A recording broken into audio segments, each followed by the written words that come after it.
Functional group क्या थे, आज देखेंगे हम रिएक्शंस, ठीक है ना। डिफरेंट टाइप्स ऑफ रिएक्शन जो होती है हमारे कार्बन कंपाउंड की। तो उसमें पहली रिएक्शन है इथेनोइक एसिड की, है इथेनोइक एसिड। अब इथेनोइक एसिड को कॉमन नेम है एसिटिक एसिड, ठीक है। और ब्रांड जो बोलते हैं ना हम, किसी भी नाम से जो प्रचलित रहता है उसको बोलते हैं विनेगार। विनेगार सुना है ना नाम? Yes sir. चाइनीज में खाते हैं, विनेगार डालते हैं चाइनीज में ताकि उसमें चरपरापन आए, मतलब तीखा और मीठा खट्टा जैसा स्वाद आए, इसलिए तो विनेगार को ही एसिटिक एसिड बोलते हैं और उसी को ही इथेनोइक एसिड बोलते हैं। इसका स्ट्रक्चर जो होता है वो इस तरह से होता है,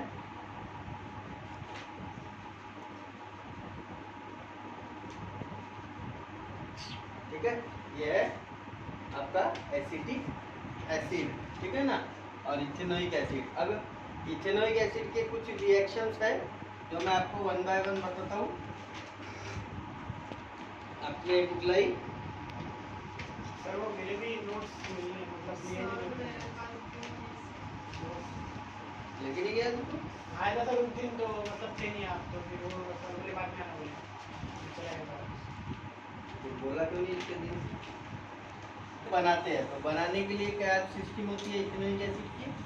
तो पहली सिस्टम होती है बनाने के लिए कि उसको हम अल्कोहल से बना सकते हैं। कहाँ से बना सकते हैं?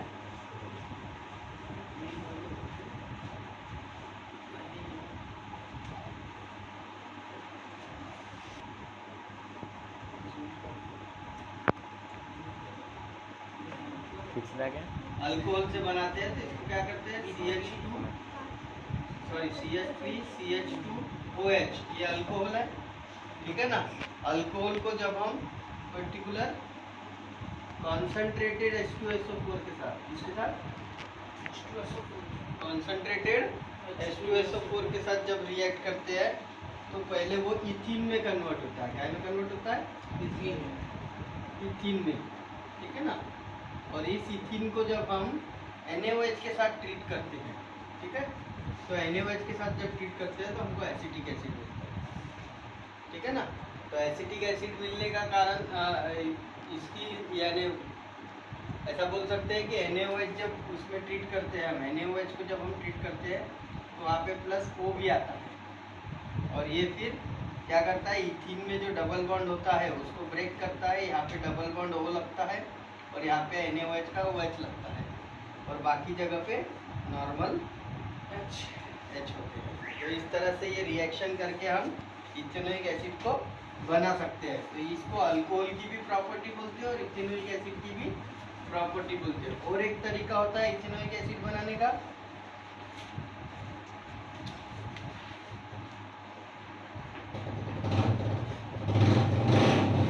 वो होता है एंजाइमेटिक एंजाइम रिएक्शन, ठीक है ना।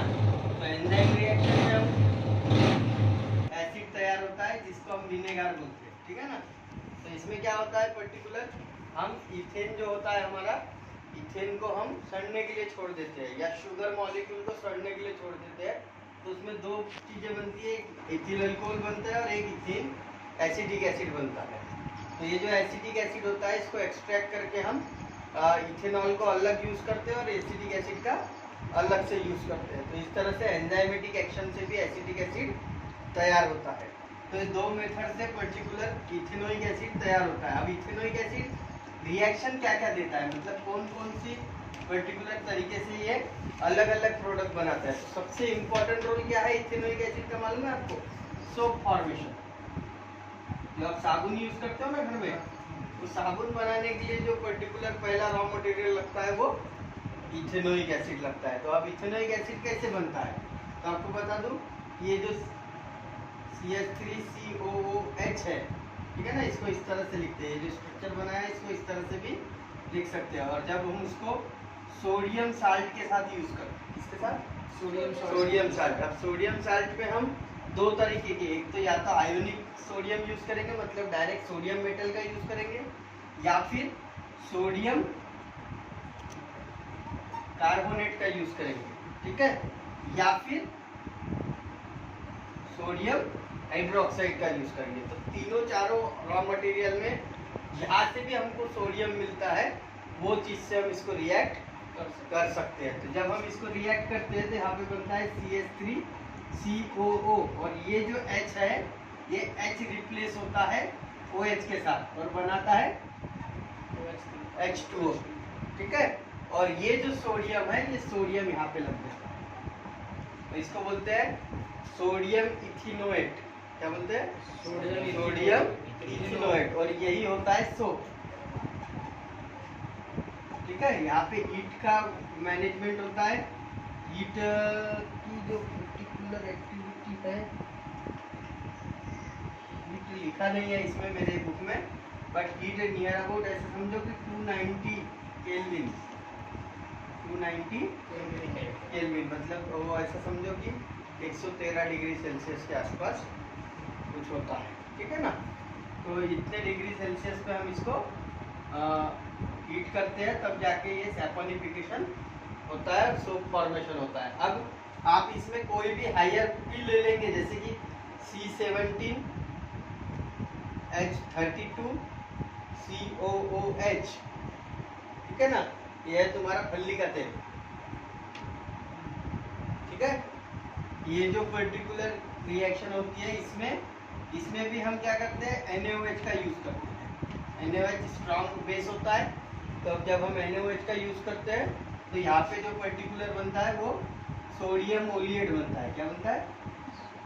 सोडियम, ये ओलेइक एसिड है, ओलेइक एसिड, ठीक है ना। और जब हम इसको सोडियम NaOH के साथ ट्रीट करते हैं तो हमको बनता है सोडियम ओलिएट।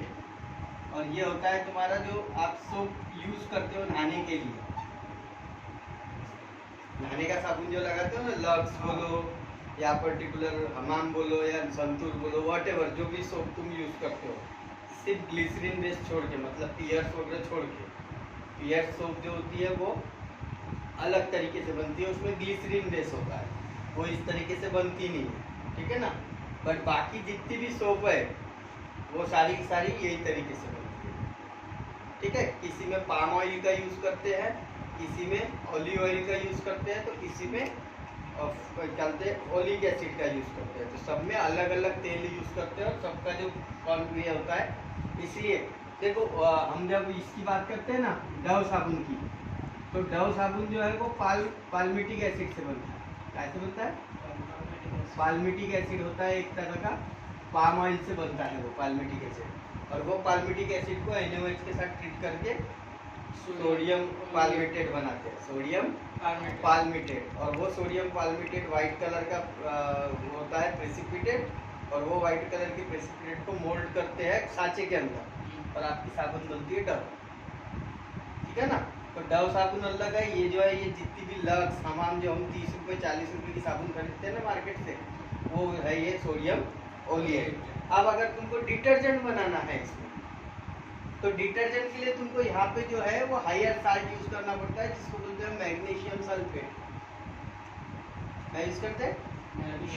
Magnesium sulphate. अब मैग्नीशियम सल्फेट के साथ अगर हम इस ओलिक एसिड को ट्रीट करेंगे तो यहाँ पे बनेगा मैग्नीशियम ओलिएट, ठीक है ना।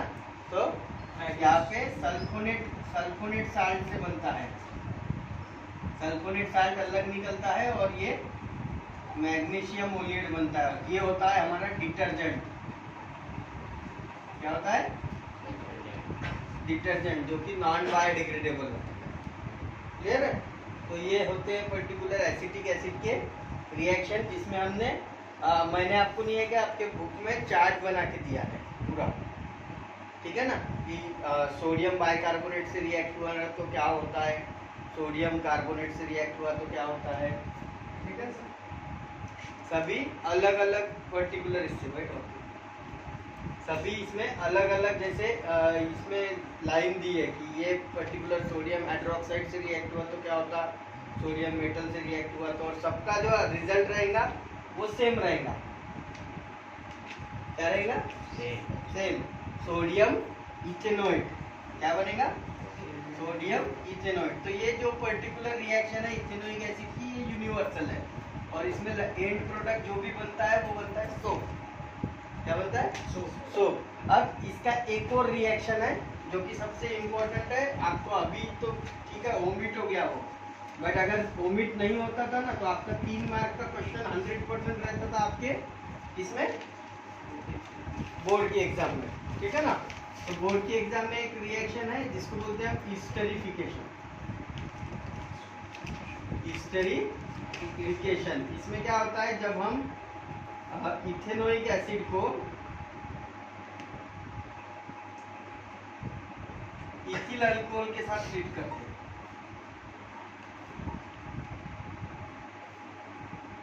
तो हमको यहाँ पे एक मेटल मटेरियल मिलता है जिसको बोलते हैं ईस्टर, ठीक है ना। अब ये कैसे बनता है ये मैं तुमको स्ट्रक्चरली समझाता हूँ एक बार। उससे पहले कुछ चीजें और बताता हूँ कि ईस्टर बनाने के लिए हमको क्या लगता है, ठीक है ना। तो ईस्टरिफिकेशन के लिए हमको कौन कौन सी चीजें रिक्वायर्ड होती है। Ethanoic acid plus ethyl alcohol, यहाँ पे आता है कॉन्सेंट्रेटेड H2SO4। अब ये एरो के ऊपर क्यों लिखा मैंने, कोई बता सकता है ये क्या चीज है? पहला चैप्टर अगर किसी ने मालूम होगा कि ये क्या चीज है।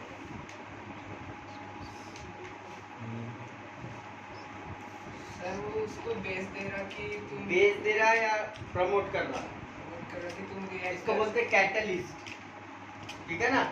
ये दोनों कब रिएक्ट होंगे, जब एसिडिक बिहेवियर मतलब उस पर्टिकुलर कंटेनर का एसिडिक नेचर रहेगा, मतलब इथेनोइक एसिड और अल्कोहल आपस में तभी रिएक्ट होके ईस्टर बनाएंगे जब यहाँ पे एसिडिक पीएच होगा। कैसा होगा? Acidic pH. जैसे हमारे डाइजेस्टिव सिस्टम में होता है कि जब पेप्सिन अगर प्रोड्यूस हुआ बट पेट में HCl नहीं है तो वो पेप्सिन कुछ भी काम नहीं करता, इसीलिए हमारे पेट में क्या होता है, पेप्सिन के साथ साथ हाइड्रोक्लोरिक एसिड भी सीक्रेट होता है, ठीक है ना। अब ऐसे समय अगर हमने खाना ऐसी चीज खाई जिसमें न्यूट्रल प्रोडक्ट ज्यादा है और हमने खाना खा लिया और खाना खाने के बाद एसिड जो है वो पूरा का पूरा वो न्यूट्रलाइज करने में लग गया वो बेसिक फूड को, तो हमारा को एसिडिटी, अपचन, डायरिया जैसी प्रॉब्लम होती, ठीक है ना, वोमिटिंग होती। तो खासकर कब, जब हम बाहर का साल्टी और ये जो बोलते हैं ना फरसान जिसको बोलते हैं हम, नमकीन चीजें खाते हैं, तो नमकीन चीजों में सबसे ज्यादा सोडियम हाइड्रोक्साइड होता है। तो वो सोडियम हाइड्रोक्साइड वाले जो फूड हम खाते हैं तो वो पेट में जाने के बाद जो एसिड प्रोड्यूस होता है वो एसिड में क्या होता है, वो न्यूट्रलाइज हो जाता है। एसिड और बेस दोनों आपस में रिएक्ट होके न्यूट्रलाइजेशन कर देते हैं।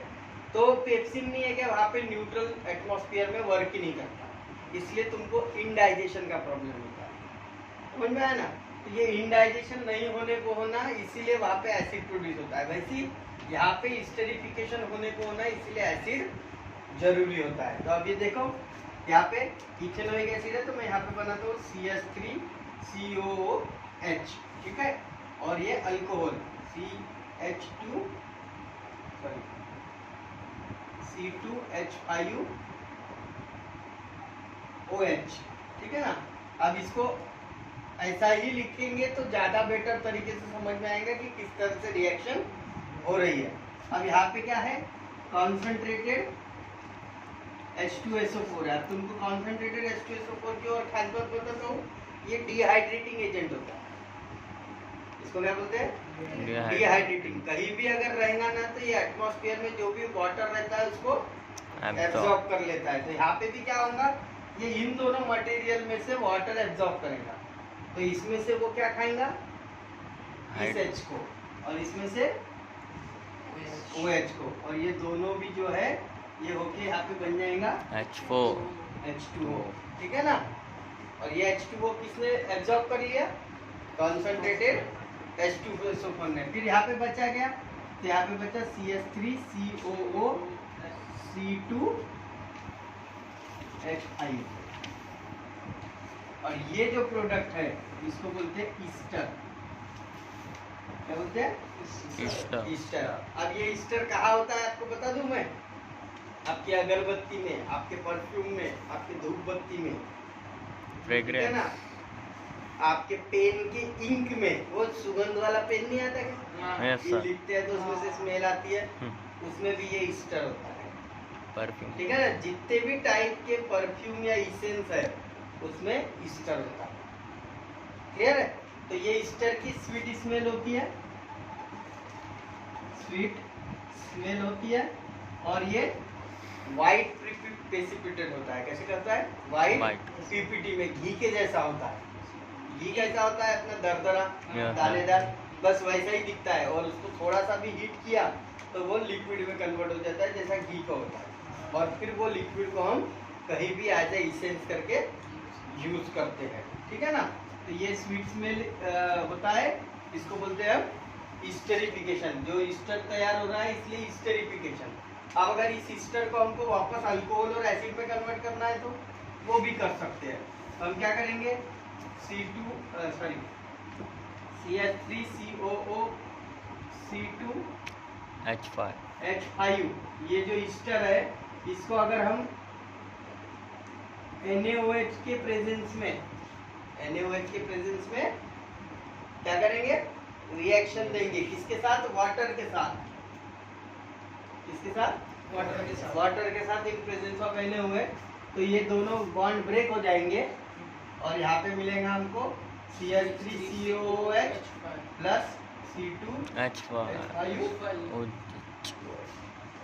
इस पर्टिकुलर रिएक्शन को बोलते हैं डीईस्टरिफिकेशन।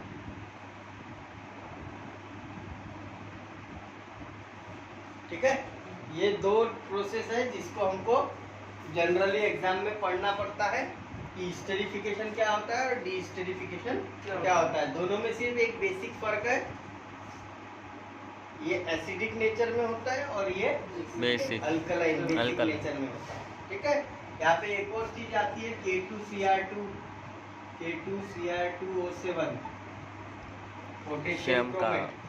Potassium dichromate. ठीक है ना? तो ये भी एक पर्टिकुलर प्रिकर्सर लगता है वहाँ पे कभी कभी, जो कि वहाँ पे अल्कलाइन नेचर प्रोड्यूस करता है। बट जनरली हम क्या है, जो सस्ता होता है रिएक्शन वो ज़्यादातर यूज करती है कंपनी। पोटेशियम डाइक्रोमेट इसलिए यूज नहीं करती क्योंकि पोटेशियम डाइक्रोमेट महंगा होता है। ठीक है? वो जो प्रोडक्ट बनते हैं वो प्यूरिफाइड फॉर्म में बनते हैं, बट इंडस्ट्री को प्यूरिफिकेशन से कोई लेना देना नहीं होता, उसको तो इकोनॉमिक, जितने ज़्यादा पैसे बच गए उतना अच्छा। क्लियर है? तो इस तरीके से एसिड और अल्कोहल का यूज करके ईस्टर बनाते हैं, और ईस्टर अवेलेबल है तो उससे एसिड और अल्कोहल प्रोड्यूस करते हैं। इसलिए अल्कोहल में एक भीनी भीनी सी खुशबू रहती है। जो यहाँ पे ये सैनिटाइजर बाहर, तो सैनिटाइजर को हाथ में लोगे और सूंघोगे तो आपको अलग ही स्मेल आएंगे उसकी, हॉस्पिटल स्मेल बोलते हैं उसको। ठीक है ना? तो वो जो हॉस्पिटल स्मेल आती है वो इसलिए आती है क्योंकि वो ईस्टर से बनाया हुआ है। हम डायरेक्ट अल्कोहल उसमें यूज नहीं कर सकते। अगर डायरेक्ट अल्कोहल यूज करेंगे तो वो इनफ्लेमेबल होता है, कभी भी आग पकड़ सकता है। इसलिए उसको क्या करते हैं, ईस्टर से स्प्लिट करके बनाते हैं, तो उसमें पानी की संख्या ज़्यादा होती है। ये 80% अल्कोहल है। ये जो अल्कोहल की शीशी है सैनिटाइजर की, ये 80% है। ये 80% है इसीलिए इनफ्लेमेबल नहीं है। मतलब आप इसमें माचिस की लकड़ी लगाएंगे तो आग लगेगी, बट ऐसे अगर इसको देखेंगे खुला रख दिया तो ये आग नहीं पकड़ेगा। बट आपने 99% अल्कोहल जो रहता है, एब्सोल्यूट अल्कोहल जिसको बोलते हैं, उसको अगर खुला रख दिया ना तो धूप की रोशनी से आग पकड़ लेती है। They are very inflammable. तो वो जो है उसके इन्फ्लेमेबिलिटी को कम करने के लिए उसको डीस्टरिफिकेशन से अल्कोहल को बनाया जाता है, और उसके कारण इसलिए उसमें एक हल्की सी हॉस्पिटल स्मेल होती है, गंदी वाली जो स्मेल बोलते हैं ना, वो स्मेल होती है। ठीक है? तो ये है तुम्हारी reaction with ethanoic acid. Clear हुआ? इसमें तुमको इम्पोर्टेंट है ईस्टरिफिकेशन, जो आगे जाके तुमको जब 11th में जाओगे, अब आप 10th पास करके आते तो 10th से लिमिट ये निकल गया। इसका पूरा एक चैप्टर ही है आपको। हाँ, इथिल अल्कोहल का अलग चैप्टर है, अल्केन का अलग चैप्टर है, अल्कीन का अलग चैप्टर है, अल्काइन का अलग चैप्टर है। एडिशन रिएक्शन, तो एडिशन रिएक्शन के बारे में मैंने आपको उस दिन भी पढ़ाया था, पहले लेक्चर में एडिशन रिएक्शन पढ़ी थी हमने कल एडिशन रिएक्शन पढ़ी थी, भूल गए? तो एडिशन रिएक्शन में हम क्या करते हैं, CH2 डबल बॉन्ड CH2, ठीक है, इथीन का यूज करते हैं और इथीन को फिर रिएक्ट करते हैं हाइड्रोजन के साथ। इसके साथ करते हैं हाइड्रोजन के साथ, और जब इथीन को हाइड्रोजन के साथ रिएक्ट करते हैं in presence of nickel catalyst, इसका यूज करते हैं निकेल। अब निकेल क्या चीज है, निकल क्या है, मेटल एंड नॉन मेटल भी भूल गए, एलिमेंट है, वेरी गुड, एलॉय है, ठीक है ना, एलॉय है और इसके साथ हम हीट करते हैं। तो ये हीट जो है वो इनडायरेक्ट निकेल के थ्रू जाती है। मतलब सिंपल ये जो पूरी रिएक्शन हो रही है ये एक निकेल के बर्तन में हो रही है। निकल का बर्तन होता है, उस निकल के बर्तन में पूरी रिएक्शन परफॉर्म होती है, और जब वो परफॉर्म होती है तो बनता है हमारा CH3 मतलब अल्केन बनता है। क्या बनता है, अल्केन। अल्कीन से अल्केन बनाते हैं, ठीक है ना। तो अल्कीन से अल्केन बनाने का जो सिस्टम होता है उसको बोलते हैं एडिशन रिएक्शन, ठीक है ना। अब यही अल्कीन की जगह पे अगर मैंने यहाँ पे ऑयल रख दिया,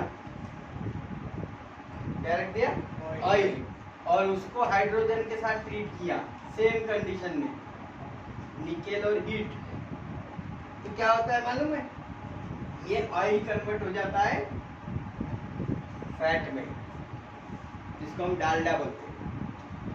ये तेल है और ये वनस्पति घी है, जिसको डालडा के नाम से जाना जाता है, क्योंकि ये जो होता है ये कम हार्मफुल होता है, ये बहुत ज्यादा हार्मफुल होता है, ठीक है। और मैक्सिमम होटलों में जो खाना फूड बनता है वो डालडा में बनता है, वनस्पति घी में, ठीक है।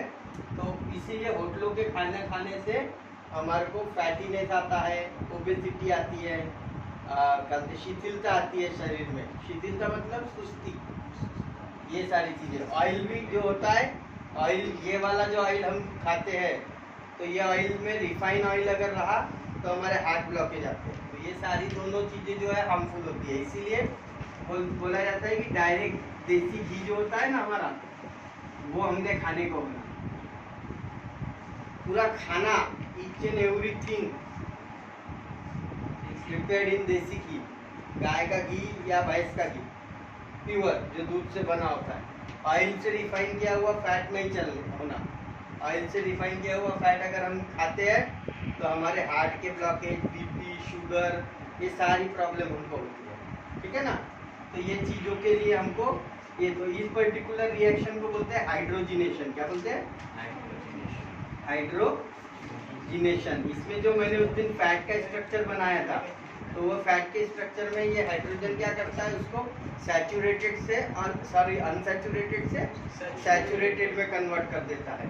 तो ये अनसैचुरेटेड ऑयल है, इसको कन्वर्ट कर दिया सैचुरेटेड फैट में। अब सैचुरेटेड फैट जो है वो खुद सेटिस्फाइड है, तो वो किसी के साथ रिएक्शन देगा क्या, नहीं। तो हमारे शरीर में उसका डाइजेशन लेट होता या बहुत टाइम के बाद होता है। तब तक ये नहीं है कि हमारे शरीर की धमनियों में जाके चिपक जाता, मतलब हमारे आर्टरी या वेन्स में जाके चिपक जाता और वो ब्लॉकेज शुरू कर देता है। तो ये दोनों फैट और ऑयल, ये दोनों भी हार्मफुल होते हैं हमारे बॉडी में। ये अनसैचुरेटेड होता है तो ये हार्मफुल होता है, और ये वो उससे भी ज़्यादा हार्मफुल होता है, अनसैचुरेटेड और सैचुरेटेड। इसीलिए हम जनरली ये पर्टिकुलर, आपको राजस्थान है, आप फिर यूपी वगैरह में जाओगे ना, तो वहाँ पे हार्ट अटैक से मरने वाले लोग बहुत कम होते हैं, क्योंकि वो सिर्फ गाय का घी और गाय का दूध ही पीते हैं।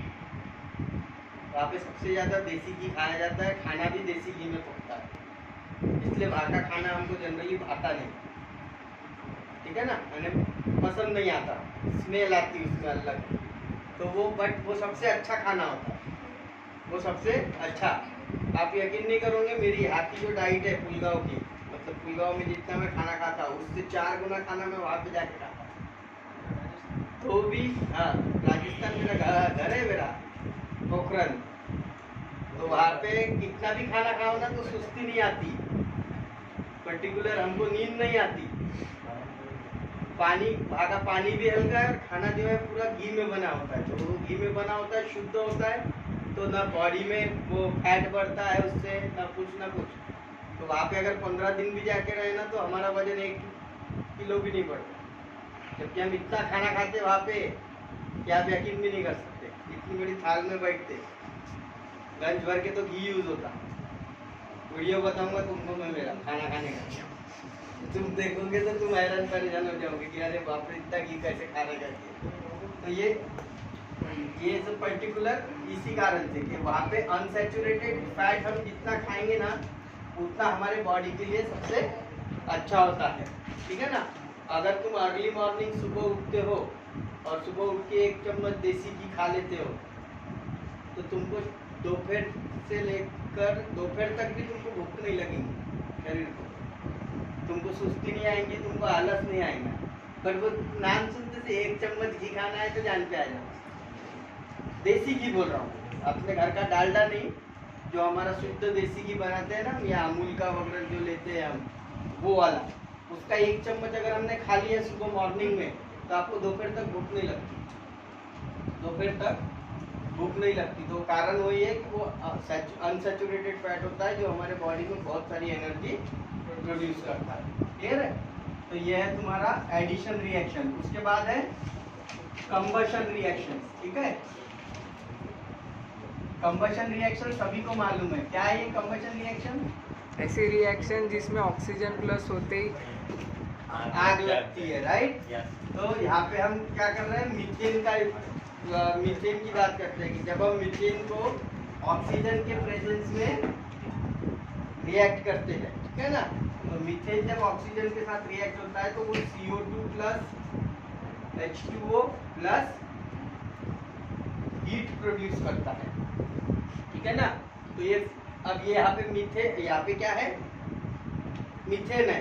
अगर मैं यहाँ पे लिख दूं butane plus oxygen use again CO2 plus H2O plus heat, light भी आएंगे ठीक है। सर। यहाँ पे आइसोब्यूटेन भी लिख दिया मैंने, आइसोब्यूटेन प्लस ऑक्सीजन। लाइट यानी हीट होता है, हीट और light they are same thing, ठीक है ना। जहाँ पे हीट रहती है वहाँ पे लाइट आती है, फायर जिसको बोलते हैं। अगेन सेम रिएक्शन होंगी, CO2 plus H2O plus heat. ये गोबर गैस, जो गोबर गैस का प्लांट हम लगाते हैं ना उससे मीथेन गैस बनती है, वो मीथेन गैस का यूज करते हैं तो हमको इसको CNG भी बोलते हैं, कॉम्प्रेस नेचुरल गैस, ठीक है ना। ये भी मीथेन के फॉर्म में होती है। तो मीथेन का जब ऑक्सीजन के साथ रिएक्शन होता तब हीट प्रोड्यूस होती है, और ये हीट अगर हमने सही तरीके से यूज की तो इससे इलेक्ट्रिसिटी भी प्रोड्यूस होती है, ठीक है।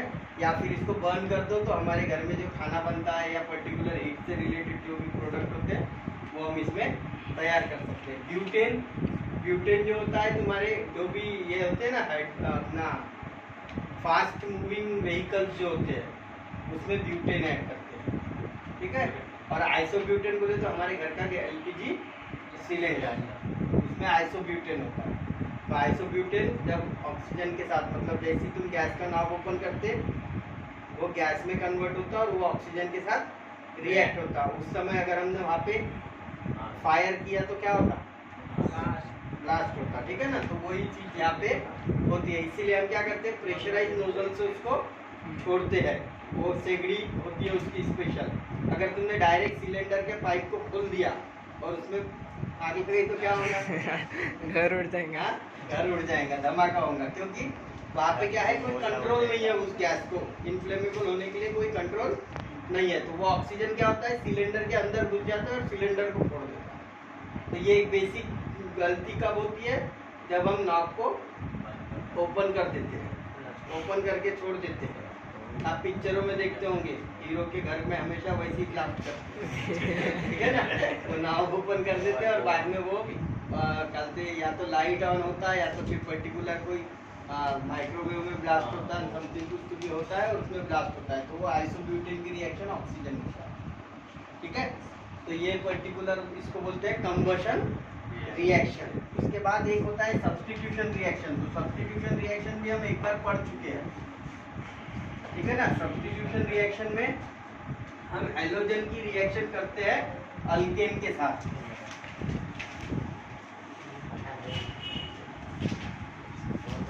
सब्स्टिट्यूशन रिएक्शन में हम क्या करते हैं, मीथेन को यूज करते हैं।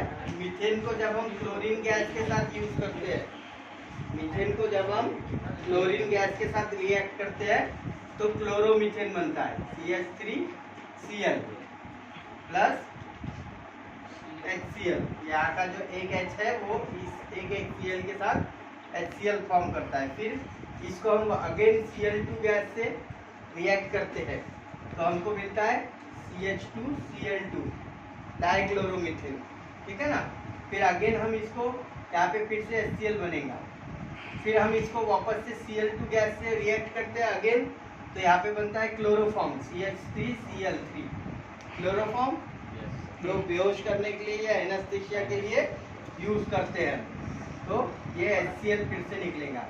फिर हम यहाँ पे Cl2 गैस से इसको रिएक्ट करते हैं तो लास्ट में हमको मिलता है CCl4 carbon tetrachloride plus hydrochloric acid. तो ये कार्बन टेट्राक्लोराइड बोले तो थिनर, आपके पेंट फैक्ट्री में जो थिनर यूज होता है, या आप जो व्हाइटनर यूज करते हो उसमें जो बॉटल होती है जिसमें से थोड़ा थोड़ा लिक्विड निकलते रहता है और वो इनको क्या करता है, डाइल्यूट करते रहता है, तो उसको बोलते हैं कार्बन टेट्राक्लोराइड। तो ये जो पर्टिकुलर रिएक्शन है इसको बोलते हैं सब्स्टिट्यूशन रिएक्शन। ये क्या कर रहा है, H को सब्स्टिट्यूट कर रहा है कौन, Cl क्या कर रहा है, एक एक हाइड्रोजन को रिप्लेस कर रहा है। इसलिए देखो एक हाइड्रोजन यहाँ पे निकला, फिर एक हाइड्रोजन यहाँ पे रिमूव हुआ, फिर एक हाइड्रोजन यहाँ पे रिमूव हुआ और यहाँ पे चारों के चारों हाइड्रोजन रिमूव हो गए। उसकी जगह सब्स्टिट्यूट कौन हुआ, Cl। अब अगर मैं इसकी विपरीत कंडीशन प्रोड्यूस करूँ तो ये Cl उड़ जाएगा और इसकी जगह कौन बैठ जाएगा, हाइड्रोजन आ जाएगा, ठीक है। पर यहाँ पे मुझे कंडीशन जो है वो चेंज करनी पड़ेगी। जस्ट एक सिंपल हीट का निशान अगर डाल दिया उसमें, तो क्लोरीन गैस जो होती है वो हीट से सेंसिटिव होती है, क्लोरीन गैस उड़ जाएंगी और वहाँ पे हाइड्रोजन आ जाएगा, ठीक है। तो इस तरीके से हम रिएक्शन को रिवर्स कर सकते हैं जब हम सब्स्टिट्यूशन रिएक्शन की बात करते हैं। अब सब्स्टिट्यूशन रिएक्शन में क्लोरीन को हम रिप्लेस कर सकते हैं एक ही चीज से, ब्रोमीन से, क्योंकि bromine are higher reactive than chlorine. तो अगर मैंने इसको यहाँ पे ब्रोमीन डाला तो ये क्लोरीन हटेगा और यहाँ पे ब्रोमीन लगते जाएगा, तो वहाँ पे बनेगा क्लोरोब्रोमोमीथेन, ठीक है ना। तो इस तरह से जैसे जैसे ब्रोमीन ऐड करते जाएंगे वैसे वैसे वो ब्रोमीन चेंज होते जाएंगे। तो ये सब्स्टिट्यूशन रिएक्शन कंटिन्यू होती है हायर रिएक्टिविटी के हिसाब से। मतलब क्लोरीन अगर हायर रिएक्टिव है तो फ्लोरीन को रिप्लेस करेगा, तो और ब्रोमीन क्लोरीन से हायर रिएक्टिव है तो क्लोरीन को रिप्लेस करेगा। वैसे क्लोरीन जो है वो हाइड्रोजन से हायर होता है, इसीलिए वो हाइड्रोजन को रिप्लेस करता है। तो जनरली सब्स्टिट्यूशन रिएक्शन में हम क्लोरोफॉर्म बनाने की जो टेक्निक है उसमें हम ये सब्स्टिट्यूशन रिएक्शन सबसे ज़्यादा यूज करते हैं। मीथेन गैस को क्लोरीन गैस के साथ ट्रीट करते हैं लॉन्ग टाइम के लिए, तो क्लोरोफॉर्म बनता है, क्लियर है। तो ये रिएक्शन है पूरी हमने पढ़ी आज। इसमें हमने 3 रिएक्शन अभी देखी, उससे पहले देखा था एडिशन, इससे पहले देखा था स्टेरिफिकेशन, हाँ एडिशन है लगता है, ठीक है। स्टेरिफिकेशन देखा था और डीस्टेरिफिकेशन,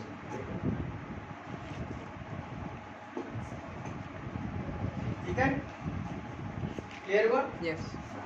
तो आज के लिए इतना काफी है, कल देखेंगे या फिर डिटर्जेंट, सोप और डिटर्जेंट की क्या प्रॉपर्टी होती है, ठीक है।